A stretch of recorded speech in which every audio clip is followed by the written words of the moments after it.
அன்பானவர்களுக்கு கோவிந்தராஜின் வணக்கங்கள்.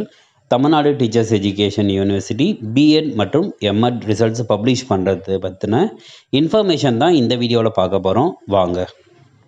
Tamil Nadu teachers education university controller of examination அவர்கள் 4/6/2025 அன்னைக்கு அஃபிலியேட்டட் காலேஜஸில் இருக்கிற பிரின்சிபாலுக்கு ஒரு பப்ளிக் நோட்டீஸ் ஒன்று விட்டுருக்காங்க. அதன்படி அந்த சர்க்குலரில் பிஎட் மற்றும் எம்எட் செமஸ்டர் எக்ஸாமினேஷன் மார்ச் 2025க்கான ரிசல்ட்ஸ் வெளியீடு செஞ்சுருக்கிறதாகவும், இந்த ரிசல்ட்ஸ் எல்லாமே பிரின்சிபல்ஸ் அவங்களுடைய கன்சர்ன் லாகின்ல போயிட்டு யூசர் நேம் பாஸ்வேர்டு கொடுத்து லாகினுக்கு உள்ளே போனதுக்கப்புறம் நீங்கள் ரிசல்ட்ஸ் கேலியை டவுன்லோட் பண்ணிக்கலாம் அப்படின்றதும் கொடுத்துருக்காங்க.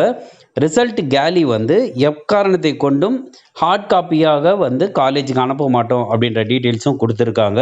அதனால் காலேஜஸில் இருக்கக்கூடிய பிரின்சிபலுக்கு அவர் சொல்கிறது என்னன்னா, நீங்கள் யூசர் நேம் பாஸ்வேர்டு கொடுத்து உங்களுடைய லாகினுக்கு உள்ளே போயிட்டு பிஎட் மற்றும் எம்எட் மார்ச் 2025 தேர்வுக்கான ரிசல்ட்ஸை டவுன்லோட் பண்ணிக்கலாம் அப்படின்னு கொடுத்துருக்காங்க. அதனால் ஸ்டூடெண்ட்ஸ் எல்லாருமே நீங்கள் ரிசல்ட்ஸு நீங்கள் வெப்சைட்டில் போயிட்டு நீங்கள் டவுன்லோட் பண்ணி பார்க்க முடியாது. உங்களுடைய ரிசல்ட்ஸ் எல்லாம் காலேஜில் உங்களுக்கு டவுன்லோட் பண்ணிவிட்டு உங்களுடைய ரிசல்ட்ஸை கேலரியில் பார்த்து அவங்க சொல்லுவாங்க.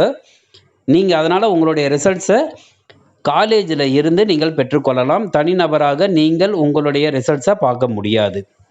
இதுதான் இந்த சர்க்குலரில் கண்ட்ரோலர் ஆஃப் எக்ஸாமினேஷன் மூலமாக தெரிவிப்பது.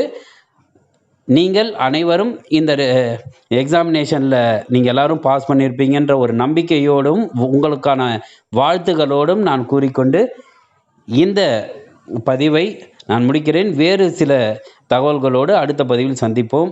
வாழ்க வளமுடன். நன்றி.